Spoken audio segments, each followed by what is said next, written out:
وحکم الخاص من الکتاب وجوب العمل به لا محالۃ فإن قابلہ خبر الواحد او القیاس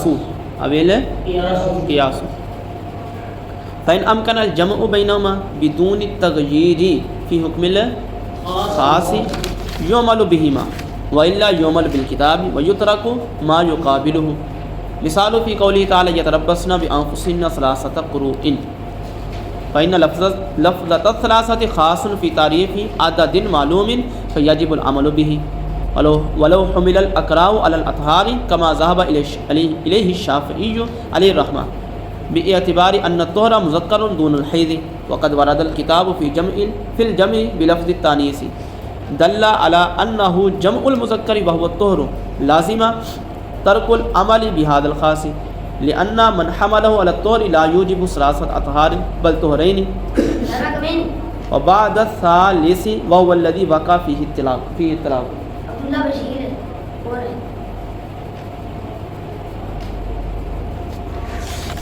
توجہ فرمائیں. خاص کا حکم کیا ہے؟ خاص کا حکم من الکتاب، کتاب کے خاص کا حکم کیا ہے؟ وجوب العمل به، اس پر عمل کرنا واجب ہے. کتاب اللہ کے خاص پر عمل کرنا واجب ہے. لا محالۃ، یقینی طور پر. لا محالۃ، یقینی طور پر. کتاب اللہ کے خاص پر عمل کرنا یقینی طور پر واجب ہے. سمجھ لگ رہی؟ یقینی طور پر واجب ہے. لا محالہ، یقینی طور پر. اور سمجھ لگ رہی؟ فَإِن قَابَلَهُ خبر الواحد، پس اگر اس کے مقابلے میں کیا آ جائے؟ واحد، خبر واحد. خبر واحد حدیث آ جائے جس کا راوی ایک ہو. ایک ہوتا ہے خبر متواتر، یعنی ایسے اتنے راوی ہوں کہ ان کا جھوٹ پر جمع ہونا کیا ہو؟ محال ہو. وہ خبر متواتر یا خبر مشہور، وہ بھی اسی کی کیٹیگری. اس میں کچھ کم افراد ہوتے ہیں. لیکن خبر واحد کے اندر کیا ہے؟ جس کو روایت کرنے والا صحابی ایک ہی ہو اور انہوں نے آگے روایت کی ہو تو وہ خبر واحد ہے. اگر کہتے ہیں حدیث کے قرآن کی آیت و خاص کے مقابلے میں کیا آ جائے؟ خبر واحد. ٹھیک. یا قیاس آ جائے تو اب دیکھیں گے کہ اگر تو دونوں کو جمع کرنا کیا ہو؟ ممکن ہو. اگر دونوں کے اندر اختلاف نہیں ہے تو وہ تو بات ہی کوئی نہیں نا. اگر معارض آ جائے، یعنی کتاب اللہ کا خاص کچھ اور کہہ رہا ہے اور خبر واحد یا قیاس کچھ اور کہہ رہا ہے، اس کے معارض ہے کتاب اللہ کے. خبر واحد مقابل میں یا مخالف ہے. معارض کا مطلب مخالف ہے، اگینسٹ ہے کتاب اللہ کے خاص کے. دونوں آپس میں ضدیں ہیں. اب دیکھیں گے کہ اگر تو جمع کرنا کسی صورت میں ممکن ہے، کتاب اللہ کا خاص اور خبر واحد یا قیاس. خبر واحد یا قیاس اگر تو جمع کرنا ممکن ہے، تطبیق دینا، موافقت پیدا کرنا کیا ہے؟ ممکن ہے. تو دونوں کو کیا کریں گے؟ جمع کر دیں گے. اور اگر جمع کرنا ممکن ہی نہ ہو، جمع کرنا ممکن ہی نہ یعنی کتاب اللہ کے خاص کو، کتاب اللہ کے خاص کو اور خبر واحد دونوں کا جمع کرنا ممکن نہ ہو تو پھر ہم کہتے ہیں کہ خبر واحد کو چھوڑ دیں گے، کتاب اللہ کے خاص پر عمل کیا جائے گا. قیاس کو بھی چھوڑ دیں. قیاس کو بھی چھوڑ دیں. قیاس کو بہت بعد میں چلے گیا نا. جب خبر واحد کو چھوڑ دیا، قیاس تو ہے ہی ذلی چیز. تو خبر واحد اور قیاس کو کیا کر دیا جائے گا؟ چھوڑ دیا جائے گا. کس پر عمل کیا جائے گا؟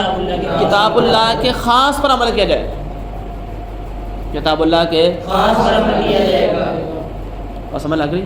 یہی انہوں نے بات یہاں پر کی کہ اگر تو تبدیلی کے بغیر ممکن ہے ان دونوں کو جمع کرنا، کتاب اللہ کے خاص میں تبدیلی کے بغیر، کتاب اللہ کے خاص میں کوئی تبدیلی نہیں کریں، اس تبدیلی کے بغیر اگر جمع کرنا ممکن ہے تو جمع کر دیں گے، موافقت پیدا کر دیں گے، مطابقت کر دیں گے. اور اگر جمع کرنا ممکن ہی نہ ہو، جمع ہی نہ ہو سکتے ہو، ایک کا مطلب اور بنتا ہے، دوسرے کا مطلب اس کے بالکل اگینسٹ بن رہا ہے، تو اس صورت میں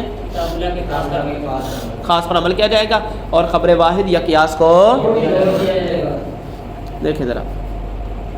کہتے ہیں کہ خاص کا حکم کیا؟ من الکتاب، کتاب اللہ کے خاص کا حکم وجوب العمل بھی، اس پر عمل کرنا واجب ہوتا ہے. لا محالۃ، یقینی طور پر. فإن قابلہ، پس اگر اس کے مقابلے میں آ جائے. اوپر کیا لکھا ہوا ہے؟ نافاہ عارضہ ظاہرا، یعنی اس کی نفی کر رہا ہے. خبر واحد اس کی کتاب اللہ کے خاص کی نفی کر رہا ہو، اس کے معارض ہو، اس کے مخالف ہو کتاب اللہ کے خاص کے. اب القیاس، یا قیاس اس کے مخالف ہو، یا قیاس اس کے فإن أمكن الجمع بینہما، اگر تو جمع کرنا کیا ہو؟ ممکن ہو دونوں کو، کتاب اللہ کے خاص کو بھی اور خبر واحد کو یا قیاس کو، کتاب اللہ کے مقابلے میں خبر واحد یا قیاس کو جمع کرنا ممکن ہو بدون تغییر فی حکم الخاص، خاص کے حکم میں تبدیلی کے بغیر، بدونی مطلب بغیر، بدونی تغییری فی حکم الخاص، خاص کے حکم میں تبدیلی کے بغیر جو ہے وہ دونوں کو جمع کرنا ممکن ہے، موافقت پیدا ہو سکتی ہے، مطابقت ہو سکتی ہے، پھر کیا کیا جائے گا؟ یعمل بہما، دونوں پر ہی عمل کیا جائے گا، کتاب اللہ کے خاص پر بھی عمل ہو گیا اور حدیث رسول پر بھی عمل ہو گیا، کتاب اللہ کے اور حدیث رسول پر بھی عمل ہو گیا۔ اور اگر دوسری صورت ہے وَإِلَّا، اور اگر جو ہے وہ جمع نہیں ہو سکتے، اگر جمع کتاب اللہ خاص میں تبدیلی کرنی پڑے گی تو تبدیلی وہاں نہیں کریں گے، کیوں؟ کیونکہ قرآن مجید کی آیات تو کیا ہے، نص قطعی ہے، اس میں تو شبہ کی گنجائش ہی کوئی نہیں ہے، لیکن خبر واحد کے اندر ایک شبہ موجود ہے، کون سا؟ کہ آیا جو راوی نے روایت کیا ہے ان کو سننے میں شبہ تو نہیں لگ گیا، جو راوی نے روایت کی ہے ان کو سننے میں شبہ تو نہیں لگ گیا، یا ان کے بعد جو سننے والے ہیں ان کو تو نہیں شبہ لگ گیا،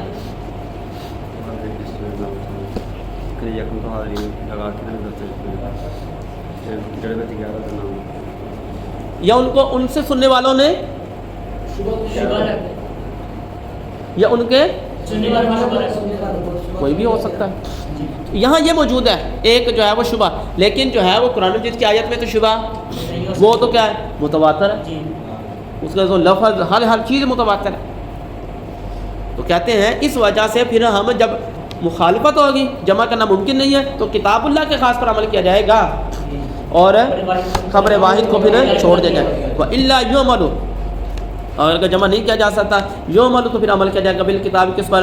کتاب اللہ کتاب اللہ کے خاص پر عمل کیا جائے گا، وَيُتْرَكُ مَا يُقَابِلُهُ، جو اس کے مقابل میں ہوگی اس کو کیا کر دیا جائے گا، چھوڑ دیا جائے گا، جو اس کے مقابلے میں ہوگی خبر واحد یا قیاس کو چھوڑ دیا جائے گا۔ اور سمجھ لگا کہ یہ اصول بیان کیا انہوں نے، یہ کیا کیا ہے؟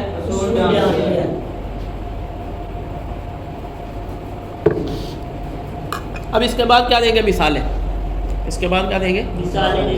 مختلف مثالیں بیان کریں گے اسی عنوان پر کہ کہاں پر کتاب اللہ کا خاص ہے، اس کے مقابل میں خبر واحد یا قیاس آ رہا ہے، ہم نے اور جمع کرنے کی کوشش کیا لیکن جمع ہو نہیں رہے، لہٰذا ہم نے کتاب اللہ کے خاص پر عمل کر لیا، مقابلے میں آنے والی خبر واحد یا قیاس کو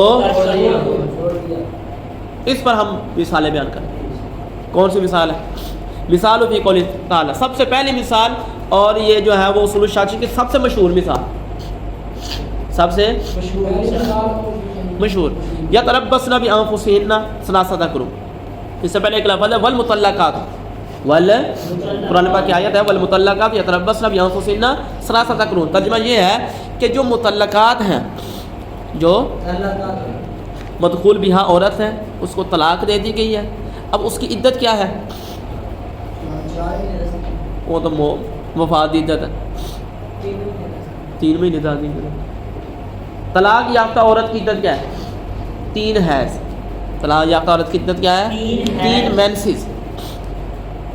دخول ہو چکا، مدخول بھی یہاں ہے، تو اس کی عدت کیا ہے؟ 3 حیض اس کی عدت ہے، یعنی 3 مینسز وہ رکے گی، اس کے بعد وہ کسی بھی مرد سے شادی کر سکتی۔ 3 طلاقیں دے دی ہیں یا 1 طلاق دی ہے، اس کے بعد چھوڑے رکھا ہے تک 3 حیض گزر گئے ہیں، 3 حیض وہ ہے سمجھتے ہیں نا، ماہواری جو عورت ہوتی ہے، 3 حیض گزر گئے ہیں، اس کے بعد وہ کسی بھی مرد سے اگر تو 1 طلاق دی ہے اس کے بعد چھوڑے رکھا 3 حیض گزر گئے، تو وہ اس مرد سے بھی شادی ہو سکتی ہے دوبارہ جس نے طلاق دی، اور اگر جو ہے وہ کسی اور سے کرنا چاہتی تب بھی کر سکتی، 1 طلاق میں اور 2 طلاقوں کے اندر، یا مثال پڑھیں گے قدوری کے اندر، یا پڑھ لیے پڑھ لیں، تو 1 طلاق یا 2 طلاقوں کے اندر کیا کریں گے؟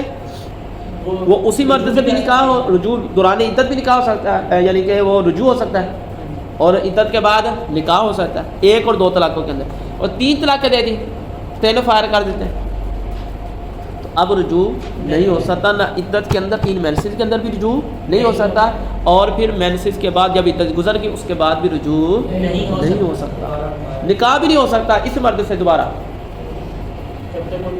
جب تک کہ قرآن مجید میں فرمایا فَإِن طَلَّقَهَا فَلَا تَحِلُّ لَهُ مِن بَعْدُ حَتَّىٰ تَنكِحَ زَوْجًا غَيْرَهُ، کہ وہ کسی اور مرد سے وہ نکاح کرے عورت، کسی اور مرد سے نکاح کرے اور نکاح جو ہے وہ متعین کر کے نہیں کہ ایک رات کا نکاح ہو، تو وہ تو حلالہ جو ہے اس پر لعنت کی گئی ایسی صورت میں، وہ مطلقاً نکاح کرے، اس کا نکاح ہوگا کسی مرد سے، اس سے زندگی بسر کر رہی ہے، بالفرض اس نے بھی طلاق دے دی، بالفرض اس نے بھی طلاق دی۔ اس نے بھی طلاق، نیت نہیں تھی طلاق کی پہلے نکاح سے پہلے، اس نے بھی طلاق دے دی، تو پھر دوبارہ اس مرد کے لیے وہ قرآن مجید میں فرمایا پھر وہ اس مرد کے لیے حلال ہو سکتی ہے، دوبارہ پھر اس سے نکاح کرنا چاہیے جس نے پہلے 3 طلاق دی تھی۔ اگر پہلے یہ تھی کہ میں اس کے ساتھ نکاح کر کے بعد میں اس کو چھوڑ دوں، نکاح والے معاملات میں نیت اگر ایسے رکھتا ہے نکاح تو برقرار ہو جاتا ہے، ٹھیک ہے، اس کی نیت کا فساد ہے، نیت کا فساد ہے۔ نکاح تو برقرار ہو جاتا ہے، دل میں کیا نیت ہے کس کو کیا پتہ، اور سمجھ لگ نہیں کہ عورتیں ایسی ہوتی ہیں کہ وہ پیسے کی چاہت میں نکاح کرواتی ہیں،